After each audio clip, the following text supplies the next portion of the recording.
বেশ কয়েকদিন হলো মহিষাসুর বধ হয়েছে। বিষণ্ণ আকাশে রৌদ্র আর মেঘের লুকোচুরি খেলা। শুকনো ফুলগুলো ঝরে পড়ছে হালকা হিমেল বাতাসের ছোঁয়ায়। পুরানো রেডিওটা স্থান করে নিয়েছে আলমারির তাকে। পরের বছর আবার কাক ভরে মহালয়া শোনাবে বলে মোড়ে মোড়ে বসেছে আতশবাজির দোকান। মোমবাতি, ফুলঝুরি, রংবাহারি চরকি, কালীপটকা, বুড়িমার চকলেট, আরও কত কিছু। খালি গায়ে ছেঁড়া হাফ প্যান্ট পরা বস্তির ছেলেটা একপাশে দাঁড়িয়ে। ওর কাছে বাজি কেনার মতো পয়সা নেই। একটা বার পাবার আশায় ওর চোখ দুটো চকচক করছে। দোকানে প্রচুর ভিড়, প্রচুর ব্যস্ততা।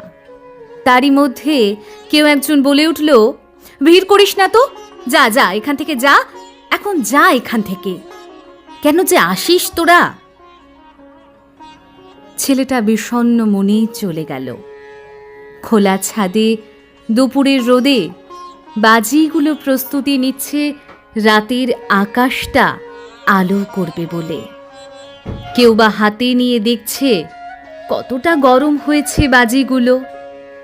কেউ বা একটা দুটো টেস্ট করে দেখছে আওয়াজটা ঠিকঠাক আসছে কিনা। কচি কাচাদের অধীর কৌতূহল, সন্ধে নামার আশায়। আজ কেন যে অন্ধকারটা তাড়াতাড়ি নামছে না। নতুন পোশাক, প্যান্ডেলে প্যান্ডেলে বাজছে মাইক, পুজোর আমেজে বাড়িতে টুনি লাইট লাগানোর ব্যস্ততা। ছোটদের পিস্তল হাতে চোর পুলিশ খেলা, আর বড়দের হাতে বুড়িমার চকলেট জানান দিচ্ছে মায়ের আগমনী বার্তা। মঙ্গল কামনায় মোমবাতি আর প্রদীপের আলোর সাজে সেজে উঠেছে আঙিনা। ছেলেটা তখনও রাতের রঙিন আকাশের দিকে তাকিয়ে।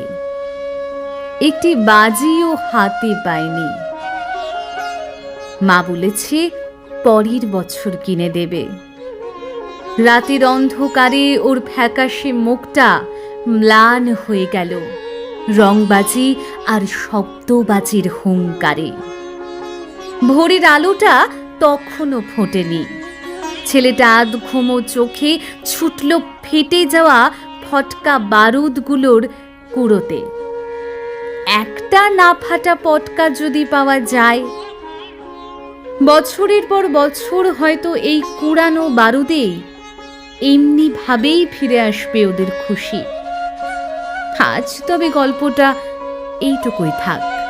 ওদের ওইটুকু খুশির পরশ নিয়ে তোমাদের, আপনাদের সকলকে জানাই শুভ দীপাবলির প্রীতি, শুভেচ্ছা এবং অভিনন্দন। সকলে ভালো থাকুন, সুস্থ থাকুন।